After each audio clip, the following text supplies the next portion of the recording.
Russe à propos de ce nouveau volet de l'affaire Benalla.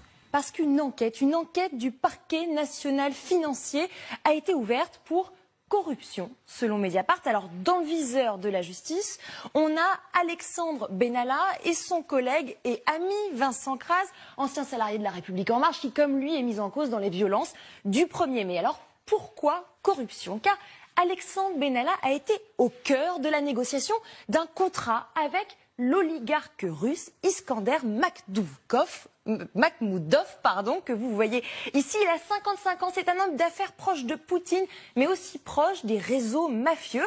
Et officiellement, ce contrat, il prévoit sa protection, celle de sa maison, de sa famille à Monaco, pour une jolie somme, 294 000 €.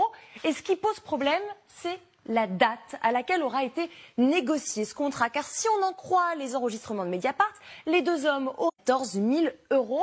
Et ce qui pose problème, c'est la date à laquelle aura été négocié ce contrat. Car si on en croit les enregistrements de Mediapart, les deux hommes auraient négocié le contrat quand Alexandre Benalla était encore en poste à l'Élysée dès l'hiver 2017. Et ça pose de nombreux problèmes, conflits d'intérêts, des problèmes de corruption, des problèmes de sécurité nationale, la Russie étant régulièrement accusée d'ingérence, de tentatives de déstabilisation du pouvoir en France. Et oui, et elle est accusée notamment par le chef de l'État lui-même à intervalles réguliers. Et pourquoi, Camille, est-ce qu'on parle de Matignon dans ce nouveau volet de l'affaire ?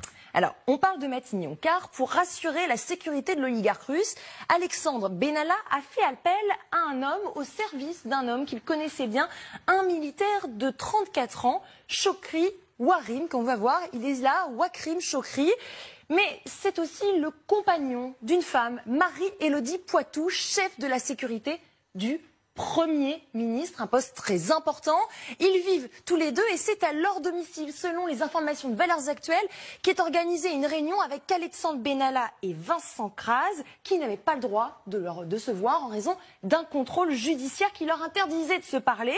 Alors, Chokri Wakrim a été depuis suspendu par l'armée et Marie-Élodie Poitou, elle a remis ses démissions. Elle dément avoir participé à la rencontre des deux hommes, mais elle a démissionné, dit-elle, officiellement pour protéger le Premier ministre. Démission qui a été acceptée par Matignon. C'est vrai que c'est un incroyable carambolage d'imaginer que la personne en charge de la sécurité du Premier ministre, des services de Matignon, se trouve mêlée à cette affaire.